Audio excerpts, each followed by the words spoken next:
ಅಂದ್ರೆ ನಿರ್ಮಿತಿ ಕೇಂದ್ರಕ್ಕೆ ವಹಿಸಿ ಯಾವುದೇ ಟೆಂಡರ್ ಬೇಕಾಗಿಲ್ಲ, ಮತ್ತೆ ಯಾವುದೇ ನಿಯಮಗಳು ಎಲ್ಲವನ್ನು ಗಾಳಿಗೆ ತೂರಿ ನೀವು ಹೇಗೆ ಬೇಕಾದ್ರೂ ಮಾಡ್ಬೋದು ಅನ್ನೋದೇ ಇದು ಉದ್ದೇಶ. ಇವೆಲ್ಲವನ್ನು ಗಾಳಿಗೆ ತೂರಿ ಒಂದು ಖಾಸಗಿ ಸ್ಥಳದಲ್ಲಿ ಸ್ವೇಚ್ಛಾಚಾರದಿಂದ ಹೋಗಿ ಕಾಮಗಾರಿಯನ್ನು ಕೈಗೊಂಡಿದೆ. ಖಾಸಗಿ ಸ್ಥಳದಲ್ಲಿ ಮಾಡಿರುವಂತ ಈ ಕಾಮಗಾರಿಯಿಂದ ನಮ್ಮ ಸ್ಥಾಪಿತ ಉದ್ಯಮವಾಗಿರುವಂತ ಕರ್ನಾಟಕ ನೀರಾವರಿ ನಿಗಮಕ್ಕೆ ಏನು ಲಾಭ? ನಿರ್ಮಿತಿ ಕೇಂದ್ರ ಅಂತಂದ್ರೆ ಒಂದು ರೀತಿ ಶಾಸಕರು ಸಂಸದರ ಹಾಟ್ ಫೇವರೇಟ್ ಆಗಿದೆ. ನಮಸ್ತೆ, ನಾನು ಮಂಜುನಾಥ ಹಿರೇಚೌಟಿ. ದಿ ಫೈಲ್ ಎಕ್ಸ್ಪೋಸ್ಗೆ ಸ್ವಾಗತ. ಕರ್ನಾಟಕ ನೀರಾವರಿ ನಿಗಮ ರಾಜ್ಯದಲ್ಲಿ ಹೇಗೆ ತನ್ನ ಕಾರ್ಯವ್ಯಾಪ್ತಿ ಮೀರಿ ಅಂತಂದ್ರೆ ತನ್ನ ನಿಗದಿತ ಉದ್ದೇಶಗಳಿಗೆ ಹೊರತಾಗಿ ಖಾಸಗಿ ಸ್ಥಳದಲ್ಲಿ, ಯಾವುದೋ ಖಾಸಗಿ ಮಠದ ಸ್ಥಳದಲ್ಲಿ ಕಾಮಗಾರಿಗಳನ್ನ ಕಾರ್ಯಗತಗೊಳಿಸ್ತದೆ, ಮತ್ತೆ ಸಾರ್ವಜನಿಕ ತೆರಿಗೆ ಹಣವನ್ನ ತನ್ನ ಮೂಲೋದ್ದೇಶಕ್ಕೆ ವಿರುದ್ಧವಾಗಿ ಹೇಗೆಲ್ಲ ಬಳಸ್ಕೊಂಡಿದೆ ಅಂತ ಹೇಳಿ ಎರಡೇ ಉದಾಹರಣೆ ಮುಖಾಂತರ ನಾನು ಇವತ್ತು ನಿಮ್ಮ ಮುಂದೆ ಪ್ರಸ್ತುತಪಡಿಸ್ತೇನೆ. ಕರ್ನಾಟಕ ನೀರಾವರಿ ನಿಗಮ ಸೇರಿದಂತೆ ಕೃಷ್ಣಾ ಜಲಭಾಗ್ಯ ನಿಗಮ, ವಿಶ್ವೇಶ್ವರಯ್ಯ ಜಲ ನಿಗಮ ಮತ್ತೆ ಕಾವೇರಿ ನೀರಾವರಿ ನಿಗಮ, ಒಟ್ಟು 4 ನಿಗಮಗಳು ರಾಜ್ಯದಲ್ಲಿ, ಇಡೀ ರಾಜ್ಯದಾದ್ಯಂತ ನದಿ ಪಾತ್ರದಲ್ಲಿ ಮತ್ತೆ ಕೆರೆ ಇತರೆ ಪಾತ್ರಗಳಲ್ಲಿ ಜಲಮೂಲವನ್ನ ಬಳಸಿಕೊಂಡು ಅದರ ಬಂಡವಾಳ ಕರೆಸಲಿಕ್ಕೋಸ್ಕರ ಕಾರ್ಯಯೋಜನೆಗಳನ್ನ ಮಾಡ್ತಾ ಬಂದಿದೆ. ಅದರಲ್ಲಿ ಪ್ರಮುಖವಾಗಿ ಈಗ ಕರ್ನಾಟಕ ನೀರಾವರಿ ನಿಗಮವನ್ನು ತಗೊಂಡ್ರೆ ಅದರ ಮೂಲ ಉದ್ದೇಶ ಏನಂತಂದ್ರೆ ನೀರಾವರಿ ಯೋಜನೆಗಳನ್ನ ಕಾರ್ಯಗತಗೊಳಿಸುವುದು. ಅದು ನಾಲೆಗಳಾಗ್ಬೋದು ಅಥವಾ ಬ್ಯಾರೇಜ್ಗಳಾಗ್ಬೋದು, ಏತ ನೀರಾವರಿ ಯೋಜನೆಗಳಾಗ್ಬೋದು.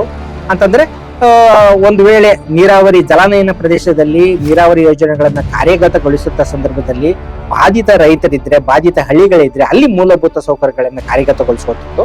ಮತ್ತೆ ಸರ್ಕಾರ ಕಾಲಕ್ಕೆ ವಹಿಸ್ತಕ್ಕಂಥ ಕಾಮಗಾರಿಗಳು, ಇತ್ತೀಚೆಗೆ SCP, TSP ಇಂಥ ಕಾಮಗಾರಿಗಳನ್ನೆಲ್ಲ ನೀರಾವರಿ ನಿಗಮಕ್ಕೆ ವಹಿಸಿ ನಿರ್ವಹಿಸ್ತಾ ಇದೆ.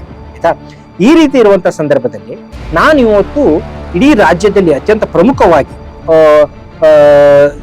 ಕರ್ನಾಟಕ ನೀರಾವರಿ ನಿಗಮದ ಹಣವನ್ನ ಶಿವಮೊಗ್ಗ ಜಿಲ್ಲೆಯಾದ್ಯಂತ ಮಠ ಮಾನ್ಯಗಳಿಗೆ ಮತ್ತೆ ಮೂಲಭೂತ ಸೌಕರ್ಯ ಕಾಮಗಾರಿಗಳ ಹೆಸರಿನಲ್ಲಿ ಸಮುದಾಯ ಭವನಗಳನ್ನ ನಿರ್ಮಾಣ ಮಾಡ್ತಕ್ಕಂಥ ಕಾಮಗಾರಿಗಳಿಗೆ ಅನುಮೋದನೆಯನ್ನ ಕೋರಿ ಹೇಗೆ ಅದನ್ನ ಕಾರ್ಯಗತಗೊಳಿಸ್ತಾರೆ, ಮತ್ತೆ ಅದನ್ನ ನಿರ್ಮಿತಿ ಕೇಂದ್ರಕ್ಕೆ ವಹಿಸಿ ಅಂತ ಹೇಳಿ ನಿರ್ಮಿತಿ ಕೇಂದ್ರಕ್ಕೆ ವಹಿಸಿ ಕಾರ್ಯಗತ ಹೇಗೆ KTPP ವಿನಾಯಿತಿಯನ್ನ ಅಂತಂದ್ರೆ ಪಡೆದು ಯಾವುದೇ ಟೆಂಡರ್ ಪ್ರಕ್ರಿಯೆಗಳಿಲ್ಲದೆ ಹೇಗೆ ಕಾರ್ಯಗತಗೊಳಿಸ್ತಾರೆ ಅಂತ ಹೇಳಿ ಒಂದು ಉದಾಹರಣೆಯನ್ನ ಕೊಡ್ಲಿಕ್ಕೆ ಇಷ್ಟಪಡ್ತೀನಿ. ಶಿವಮೊಗ್ಗ ಜಿಲ್ಲೆ ಹೊಸನಗರ ತಾಲೂಕು ರಾಮಚಂದ್ರಾಪುರ ಗ್ರಾಮದಲ್ಲಿ ಶ್ರೀ ಚಂದ್ರಮೌಳೇಶ್ವರ ದೇವಸ್ಥಾನ ಅಂತಂದ್ರೆ ಇದು ರಾಮಚಂದ್ರಾಪುರ ಮಠದ ಒಡೆತನದಲ್ಲೋ ಅಥವಾ ಅವರ ಹಿಡಿತದಲ್ಲಿ ಇಲ್ಲಿ ಒಂದು ಚಂದ್ರಮೌಳೇಶ್ವರ ದೇವಸ್ಥಾನವನ್ನ ಜೀರ್ಣೋದ್ಧಾರ ಮಾಡಿದ್ದಾರೆ. ಆ ಜೀರ್ಣೋದ್ಧಾರ ಮಾಡಿದ್ದಕ್ಕಂತ ದೇವಸ್ಥಾನದ ಆವರಣದಲ್ಲಿ ಪುಷ್ಕರಣಿಯನ್ನ ನಿರ್ಮಾಣ ಕಾಮಗಾರಿ, ಇದಕ್ಕೆ 3.5 ಕೋಟಿ ವೆಚ್ಚ. ಮತ್ತೆ ಆ ಗೋಶಾಲೆ ಪಕ್ಕದಲ್ಲಿ ಶರಾವತಿ ನದಿಯಿಂದ ಕುಸಿತಾ ಇರುವಂತ ಜಾಗಕ್ಕೆ ತಡೆಗೋಡೆ ಅಂತೇಳಿ ತಡೆಗೋಡೆ ನಿರ್ಮಾಣ ಮಾಡ್ಲಿಕ್ಕೆ 4,90,00,000ವನ್ನ ಕರ್ನಾಟಕ ನೀರಾವರಿ ನಿಗಮ ಬಿಡುಗಡೆ ಮಾಡಿ ಅದನ್ನ ನಿರ್ಮಿತಿ ಕೇಂದ್ರದಿಂದ ವಹಿಸಿ ನಿರ್ವಹಿಸ್ತಿರುವಂತದ್ದು ಪ್ರಕರಣ ಇದೆ, ಈಗ ನಮ್ಮ ಕಣ್ ಮುಂದೆ ಇದೆ. ಇದನ್ನ 2021ರಲ್ಲಿ ಈ ಕಾಮಗಾರಿಯನ್ನ ಕಾರ್ಯಗತಗೊಳಿಸಿದ್ದಾರೆ. ಆದ್ರೆ ಇಲ್ಲಿ ವಿಶೇಷವಾಗಿ ಮೂಲಭೂತವಾಗಿ ಇರುವಂತ ಪ್ರಶ್ನೆಗಳು ಏನಂತಂದ್ರೆ, ಶಿವಮೊಗ್ಗ ಲೋಕಸಭಾ ಸದಸ್ಯರಾದಂತ ಶ್ರೀ BY ರಾಘವೇಂದ್ರ ಅವರು ವ್ಯವಸ್ಥಾಪಕ ನಿರ್ದೇಶಕರಾದಂತ ಮಲ್ಲಿಕಾರ್ಜುನ B ಗುಂಗೆ ಅವರಿಗೆ ಒಂದು ಪತ್ರ ಬರೀತಾರೆ. ರೈತರು, ಅವರ ಬಹುತೇಕ ಪತ್ರಗಳಲ್ಲಿ ಹೀಗೆ ಇರೋದು, ರೈತರು ವಿಪರೀತ ಮಳೆ ಆಗ್ತಿದೆ, ಹಾಗಾಗಿ ಮೂಲಭೂತ ಸೌಕರ್ಯ ಕಾಮಗಾರಿಗಳನ್ನ ಕೈಗೆತ್ತಿಕೊಂಡು ಕಾರ್ಯಗತಗೊಳಿಸಿ ಅಂತ ಹೇಳಿ ಕೊಡ್ತಾರೆ. ಇಲ್ಲಿ ಮಲ್ಲಿಕಾರ್ಜುನ B ಗುಂಗೆ ಅಂತ ಹೇಳಿ ಒಬ್ಬ ವ್ಯವಸ್ಥಾಪಕ ನಿರ್ದೇಶಕರನ್ನ ಒಂದೊಂದು ರಬ್ಬರ್ ಸ್ಟ್ಯಾಂಪ್ ಅನ್ನ ನೀರಾವರಿ ನಿಗಮದಲ್ಲಿ ಸ್ಥಾಪಿಸಿರ್ತಾರೆ. ಆ ನೀರಾವರಿ ನಿಗಮದಲ್ಲಿ ಸ್ಥಾಪಿಸಿಕಂತ ಮಲ್ಲಿಕಾರ್ಜುನ B ಗುಂಗೆ ಅವರು BY ರಾಘವೇಂದ್ರ ಅವರು ಬರೆದಂತ ಎಲ್ಲಾ ಪತ್ರಗಳಿಗೂ ಇವರು ಅನುಮೋದಿಸ್ತಾ ಹೋಗ್ತಾರೆ. ಅದರಲ್ಲಿ ಬಹುತೇಕ ಕಾಮಗಾರಿಗಳು ಇದು ಸಮುದಾಯ ಭವನ ನಿರ್ಮಾಣ ಕಾಮಗಾರಿಗಳು, ಮಠ ಮಾನ್ಯಗಳಲ್ಲಿ ಪುಷ್ಕರಣಿ, ತಡೆಗೋಡೆ, ಕಾಂಪೌಂಡ್ ನಿರ್ಮಾಣ ಮಾಡ್ತಕ್ಕಂಥ ಕಾಮಗಾರಿಗಳು. ಅಂತಂದ್ರೆ ಕರ್ನಾಟಕ ನೀರಾವರಿ ನಿಗಮದ MOA ಏನಿದೆ ಅದರ ಮೂಲೋದ್ದೇಶಕ್ಕೆ ವಿರುದ್ಧವಾಗಿ ಕಾಮಗಾರಿಗಳನ್ನ ನಿರ್ವಹಿಸಕ್ಕೆ ಅನುಮೋದನೆಯನ್ನ ಕೊಡುವಂಥದ್ದು.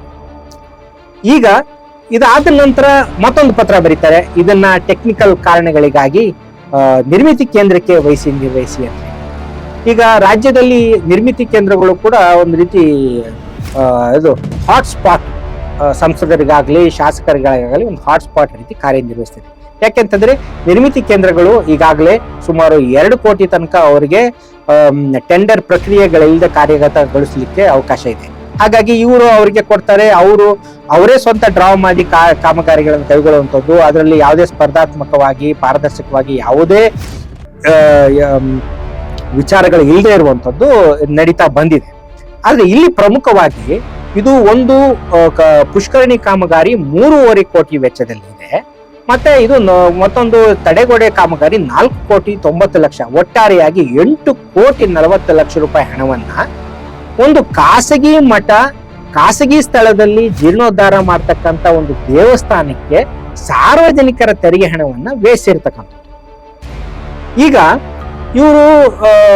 ಈಗ ಇವತ್ತಿನ ಪ್ರಸ್ತಾವ ಯಾಕೆ ಅಂತಂದ್ರೆ, ಇದು ಲೋಕಾಯುಕ್ತದಲ್ಲಿ ಸರ್ಕಾರದ ಅಂದಿನ ಅಪರ ಮುಖ್ಯ ಕಾರ್ಯದರ್ಶಿಗಳಾಗಿರ್ತಕ್ಕಂಥ ISN ಪ್ರಸಾದ್ ಅವರು, ಆರ್ಥಿಕ ಇಲಾಖೆಯ ಅಪರ ಮುಖ್ಯ ಕಾರ್ಯದರ್ಶಿಗಳು ಕೊಟ್ಟಿರುವಂತಹ ಉತ್ತರಕ್ಕೆ ಸಂಬಂಧಪಟ್ಟಂತೆ ಇವತ್ತು ನಾವು ಮಾತಾಡ್ಲಿದ್ದೇವೆ.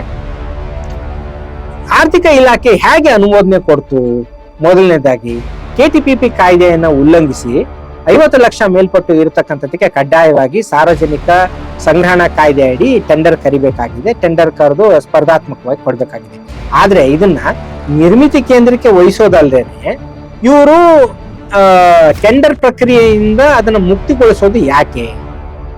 ಮೊದಲನೇದಾಗಿ ಇವರೇ ಕಾನೂನನ್ನ ಮಾಡಿ 4G ಎಕ್ಸೆಂಪ್ಷನ್ ಅನ್ನ, ಅದು 4G ಎಕ್ಸೆಂಪ್ಷನ್ ಅತ್ಯಂತ ಈಗ ನೆರೆ ಬಂದಂತ ಅತ್ಯಂತ ತುರ್ತು ಪರಿಸ್ಥಿತಿಯಲ್ಲಿ ಬಳಸಬೇಕು ಅಂತ ಹೇಳಿ ಅದು ನಿಯಮ ಇದೆ.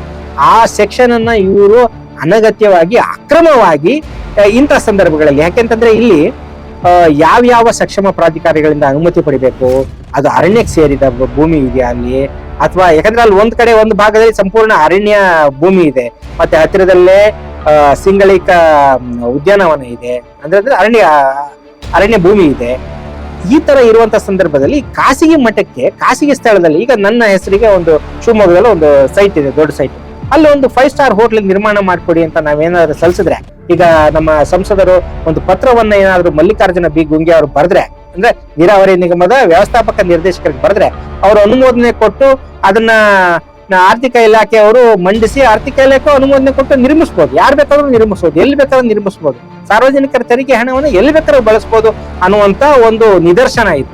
ಅಂತಂದ್ರೆ ಈ ರೀತಿ ಅಕ್ರಮಗಳು ಇದೊಂದು ಟಿಪ್ ಆಫ್ ದ ಐಸ್ಬರ್ಗ್ ಅಂತ ಹೇಳ್ತೀವಲ್ಲ ಹಾಗೆ. ಯಾಕಂತಂದ್ರೆ ಈ ರೀತಿ ಸುಮಾರು 2,000 ಕೋಟಿಗಳಿಗೂ ಅಧಿಕ ಇಡೀ ರಾಜ್ಯದಾದ್ಯಂತ ಕೋರಿರುವಂತ ಪತ್ರಗಳು ನಮ್ಮ ಬಳಿ ಇದಾವೆ. ಅಂತಂದ್ರೆ ಅಷ್ಟು ಅನುಮೋದನೆಗೊಂಡು ಕಾರ್ಯಗತಗೊಳಿಸಬೇಕು ಅಂತ ಏನಿಲ್ಲ, ಆದ್ರೆ ಅಷ್ಟು ಪತ್ರಗಳಿದೆ. ಅವೆಲ್ಲವೂ ಖಾಸಗಿ ಕಾಮಗಾರಿಗಳು. ಖಾಸಗಿ ಅಂತಂದ್ರೆ ಮೊದಲನೇದಾಗಿ ಸಮುದಾಯ ಭವನ ನಿರ್ಮಾಣ ಕಾಮಗಾರಿಗಳು, ಅವು ಮೂಲಭೂತ ಸೌಕರ್ಯ ಕಾಮಗಾರಿಗಳು ಅಂತ ಹೇಳಿ ಇವರು ಪ್ರಸ್ತಾಪ ಮಾಡಿದ್ದಾರೆ.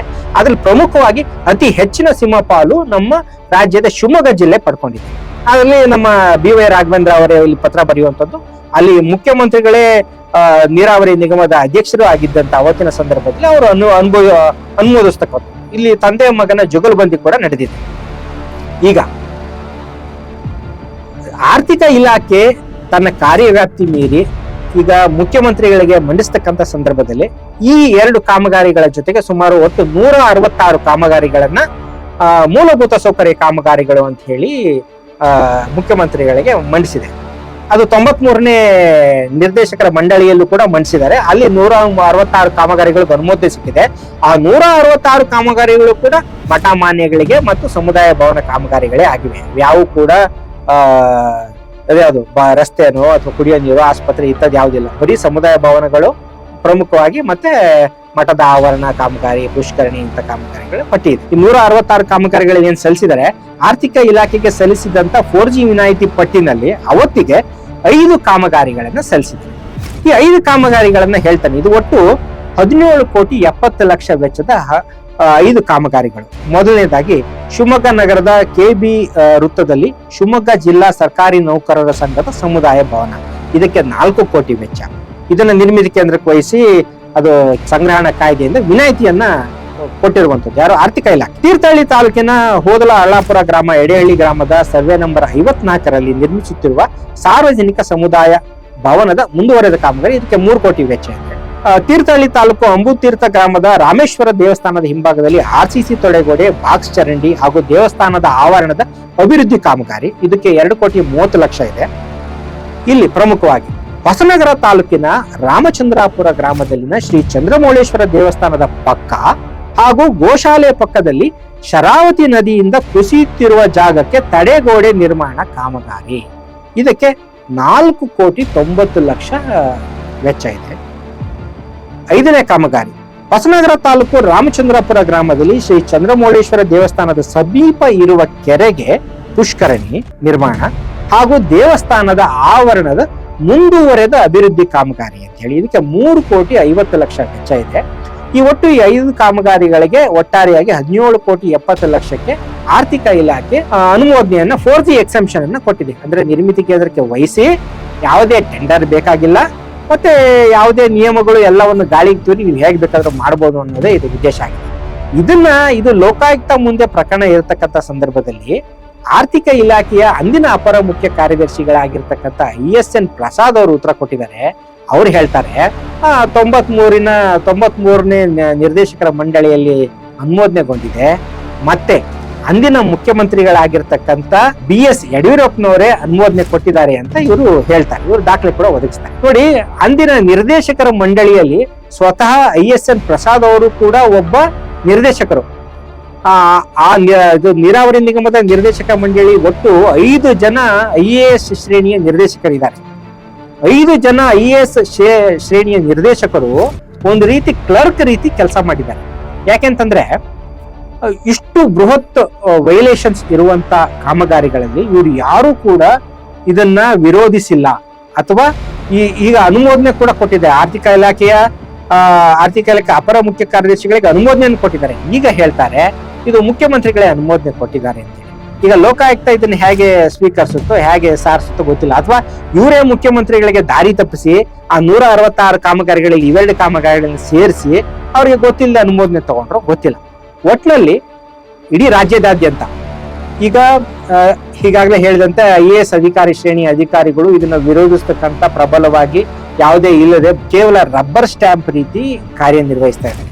ಮತ್ತೆ ಇಲ್ಲಿ ಸ್ಥಳದ ಅಂದ್ರೆ ಒಂದು ಪುಷ್ಕರಣಿ ನಿರ್ಮಾಣ ಮಾಡ್ತಾ ಇದಾರೆ ಅಂತಂದ್ರೆ ಅಲ್ಲಿಯ ಸರ್ವೆ ನಂಬರ್ ಆಗಿ ಆ ಸ್ಥಳದ ಮಾಹಿತಿ ಅದು ಕಾನೇಸುಮಾರಿ ನಂಬರ, ಯಾವ ಸ್ಥಳ, ಎಷ್ಟು ಏರಿಯಾ ಇದೆ ಅಂತ ಯಾವ ದಾಖಲೆಗಳು ಇಲ್ಲದೇನೆ, ಅಂತಂದ್ರೆ ಲ್ಯಾಂಡ್ ಅವೈಲಬಿಲಿಟಿ ಸರ್ಟಿಫಿಕೇಟ್ ಯಾವುದನ್ನು ಇಲ್ಲದೇನೆ ಕರ್ನಾಟಕ ನೀರಾವರಿ ನಿಗಮದ ತಮ್ಮ ಸುತ್ತೋಲೆಯಲ್ಲಿ ಸ್ಪಷ್ಟವಾಗಿ ಹೇಳ್ತದೆ ಭೂಸ್ವಾಧೀನ ಪಡಿಸ್ಕೊಳ್ಬೇಕು. ಸ್ಥಳದಲ್ಲಿ ಭೂಸ್ವಾಧೀನ ಪಡಿಸಿಕೊಳ್ಳದೆ ಇದ್ರೆ ಆ ಲ್ಯಾಂಡ್ ಅವೈಲಬಿಲಿಟಿ ಸರ್ಟಿಫಿಕೇಟ್ ಅನ್ನು ಪಡ್ಕೊಂಡು ಅದನ್ನು ಖಾತ್ರಿ ಪಾಡಿಸ್ಕೊಂಡೇ ನೀವು ಕಾಮಗಾರಿಯನ್ನ ಮಾಡ್ಬೇಕು ಅಂತೇಳಿ ಇವೆಲ್ಲವನ್ನು ಗಾಳಿಗೆ ತೂರಿ ಒಂದು ಖಾಸಗಿ ಸ್ಥಳದಲ್ಲಿ ಸ್ವೇಚ್ಛಾಚಾರದಿಂದ ಹೋಗಿ ಕಾಮಗಾರಿಯನ್ನು ಕೈಗೊಂಡಿದೆ. ಈಗ ಖಾಸಗಿ ಸ್ಥಳದಲ್ಲಿ ನಿರ್ಮಾಣ ಮಾಡಿರ್ತಕ್ಕಂಥ ಈ ಪುಷ್ಕರಣಿ ಆಗಲಿ ಕರ್ನಾಟಕ ನೀರಾವರಿ ನಿಗಮ ಕಾರ್ಯಗತಗೊಳಿಸ್ತಕ್ಕಂಥ ಯೋಜನೆಗಳಲ್ಲಿ ರೈತರನ್ನ ಪಟ್ಟಿ ಮಾಡ್ಬೇಕಾಗ್ತದೆ, ನೀರಾವರಿ ದರವನ್ನ ನಿಗದಿ ಮಾಡ್ಬೇಕಾಗ್ತದೆ, ಸಹಕಾರ ಸಂಘಗಳನ್ನ ನಿರ್ಮಾಣ ಮಾಡ್ಬೇಕಾಗ್ತದೆ, ಸ್ಥಾಪಿಸಿ ಅಲ್ಲಿಂದ ಬಳಕೆ ಶುಲ್ಕವನ್ನ ವಸೂಲಿ ಮಾಡ್ಬೇಕಾಗ್ತದೆ. ಈಗ ಖಾಸಗಿ ಸ್ಥಳದಲ್ಲಿ ಮಾಡಿರುವಂತ ಈ ಕಾಮಗಾರಿಯಿಂದ ನಮ್ಮ ಸ್ಥಾಪಿತ ಉದ್ಯಮವಾಗಿರುವಂತ ಕರ್ನಾಟಕ ನೀರಾವರಿ ನಿಗಮಕ್ಕೆ ಏನು ಲಾಭ? ಈಗ ಇಲ್ಲಿಂದ ಬಳಕೆ ಶುಲ್ಕವನ್ನ ಅಲ್ಲಿ ಬರ್ತಕ್ಕಂಥ ಭಕ್ತಾದಿಗಳಿಂದ ವಸೂಲಿ ಮಾಡ್ತಾರಾ ಅಥವಾ ಮಠದಿಂದ ವಸೂಲಿ ಮಾಡ್ತಾರಾ ಅನ್ನೋದನ್ನ ಈಗ ರಾಜ್ಯ ಸರ್ಕಾರ ಅಥವಾ ಕರ್ನಾಟಕ ನೀರಾವರಿ ನಿಗಮ ಉತ್ತರ ಕೊಡ್ಬೇಕಾಗಿದೆ. ಮತ್ತೆ ಪ್ರಮುಖವಾಗಿ ಇಲ್ಲಿ ಈ ಕಾಮಗಾರಿ ಯೋಜನೆಯನ್ನ ಕಾರ್ಯಗತಗೊಳಿಸಿದ ಸಂದರ್ಭದಲ್ಲಿ ಒಂದು ಭಾಗದಲ್ಲಿ ಅರಣ್ಯ ಭೂಮಿ ಇದೆ, ಸುಮಾರು 43 ಎಕರೆಗೂ ಹೆಚ್ಚು ಅರಣ್ಯ ಭೂಮಿ ಇದೆ. ಆ ಅರಣ್ಯ ಭೂಮಿ ಕೂಡ ಒತ್ತುವರಿಯಾಗಿರುವಂತ ಸಾಧ್ಯತೆ ಇದೆ. ಅದು ಸರ್ವೆ ನಂಬರ್ 76ರಲ್ಲಿ ಒಂದು ಭಾಗ ಸಂಪೂರ್ಣ ಅರಣ್ಯ ಭೂಮಿ ಇದೆ. ಈಗ ಒಂದು ಭಾಗದಲ್ಲಿ ಈ ತರದ ಯಾವುದೇ ದಾಖಲೆಗಳನ್ನ ಇವರು ಸಂಗ್ರಹಿಸಿಲ್ಲ, ಯಾವುದೇ ಲ್ಯಾಂಡ್ ಏರಿಯಾ ಸರ್ಟಿಫಿಕೇಟ್ ಆಗಲಿ ಯಾವುದೂ ಇಲ್ಲ. ನಿರ್ಮಿತಿ ಕೇಂದ್ರ ಅಂತಂದ್ರೆ ಒಂದು ರೀತಿ ಶಾಸಕರು ಸಂಸದರ ಹಾಟ್ ಫೇವರೇಟ್ ಆಗಿದೆ.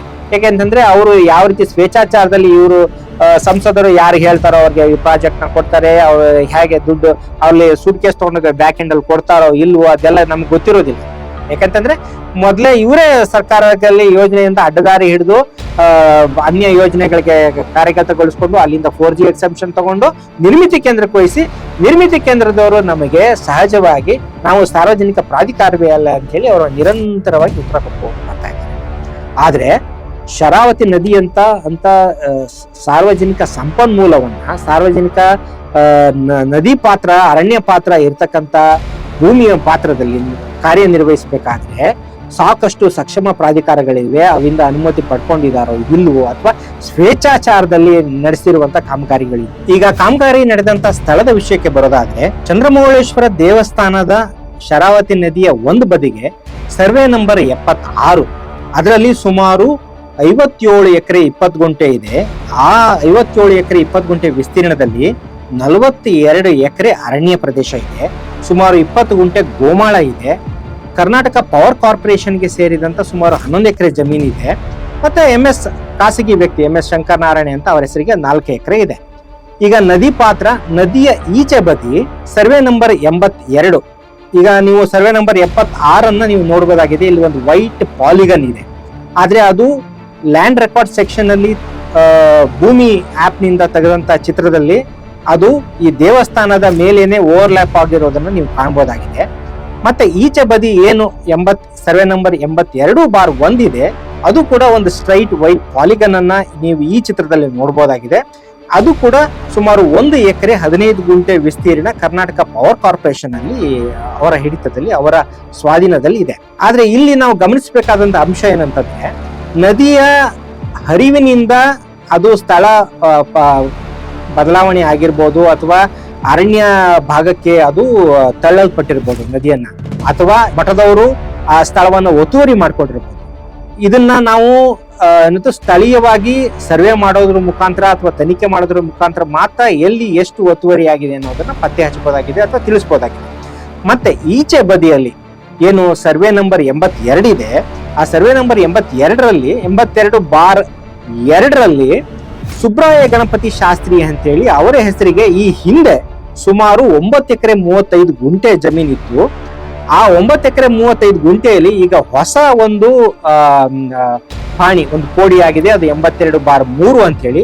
ಆ 82/3 ರಾಘವೇಶ್ವರ ಭಾರತಿ ಸ್ವಾಮೀಜಿ ಅವರ ಹೆಸರಿಗೆ ಸುಮಾರು 7 ಎಕರೆ 15 ಗುಂಟೆ ಜಮೀನು ಅವರ ಹೆಸರಿಗೆ ಬಂದಿದೆ. ಅಂದ್ರೆ 24 ಗುಂಟೆ ಖರಾಬ್ ಇದೆ, ಫುಟ್ ಖರಾಬು ಅದರ ಜೊತೆಗೆ ಬಂದಿದೆ. ಇದು ದಾನದ ಮುಖಾಂತರ ಇದು 2023ರಲ್ಲಿ ಇವರಿಗೆ ಖಾತೆಯಾಗಿ ಬಂದಿದೆ. ಅದನ್ನು ಕೂಡ ನೀವು ನೋಡಬಹುದಾಗಿದೆ. ಇಲ್ಲಿ ಈಗ 82/1/2/3 ಈಗ 3 ಕೋಡಿಗಳಾಗಿದೆ ಈ ಸರ್ವೆ ನಂಬರ್ 82ರಲ್ಲಿ. ಅದರಲ್ಲಿ 82/1ರಲ್ಲಿ ಸರ್ಕಾರದ ಹಿಡಿತ ಇಂಧನ ಇಲಾಖೆಯ ಸುಪರ್ದಿಯಲ್ಲಿ 82/1 ಇದೆ. 82/2 ಸುಬ್ರಾಯ ಶಾಸ್ತ್ರಿ ಗಣಪತಿ ಶಾಸ್ತ್ರಿ ಅವರ ಹೆಸರಲ್ಲಿದೆ. 82/3 ರಾಘವೇಶ್ವರ ಭಾರತಿ ಸ್ವಾಮೀಜಿಗಳ ಹೆಸರಿನಲ್ಲಿ ಇದೆ. ಇದೀಗ ಪ್ರಮುಖ ಘಟ್ಟಕ್ಕೆ ಬರೋದಾದ್ರೆ, ISN ಪ್ರಸಾದ್ ಆರ್ಥಿಕ ಇಲಾಖೆಯ ಅಂದಿನ ಅಪರ ಮುಖ್ಯ ಕಾರ್ಯದರ್ಶಿಗಳಾಗಿದ್ದಂತವರು ಲೋಕಾಯುಕ್ತಕ್ಕೆ ಕೊಟ್ಟಿರುವಂತ ಉತ್ತರದಲ್ಲಿ ಹೇಗೆ ಸರ್ಕಾರಕ್ಕೆ ಅಥವಾ ಲೋಕಾಯುಕ್ತಕ್ಕೆ ದಾರಿ ತಪ್ಪಿಸ್ತಾ ಇದ್ದಾರೆ ಅನ್ನೋದನ್ನ ನಾನೀಗ ಹೇಳ್ತೇನೆ. ISN ಪ್ರಸಾದ್ ಅವರು ಕೊಟ್ಟಿರುವಂತ ಉತ್ತರದಲ್ಲಿ, ಇದು ಮುಖ್ಯಮಂತ್ರಿಯ ಅಧ್ಯಕ್ಷತೆಯಲ್ಲಿ ನಡೆದಂತ ಕರ್ನಾಟಕ ನೀರಾವರಿ ನಿಗಮದ 93ನೇ ನಿರ್ದೇಶಕ ಮಂಡಳಿಯಲ್ಲಿ ಅನುಮೋದನೆಗೊಂಡಿದೆ ಅಂತ ಹೇಳ್ತಾರೆ. ಅಂದ್ರೆ 93ನೇ ನಿರ್ದೇಶಕ ಮಂಡಳಿಯಲ್ಲಿ ಸ್ವತಃ ISN ಪ್ರಸಾದ್ ಅವರು ಕೂಡ ಒಬ್ರು ನಿರ್ದೇಶಕರಾಗಿ ಕೆಲಸ ಮಾಡಿದ್ದಾರೆ. ISN ಪ್ರಸಾದ್ ಅವರು ಇಸ್ವಿ 2020, 21 ಮತ್ತು 22 ಸ್ವತಃ ಅವರೇ ನಿರ್ದೇಶಕರಾಗಿ ಕೆಲಸ ಮಾಡಿದ್ದಾರೆ.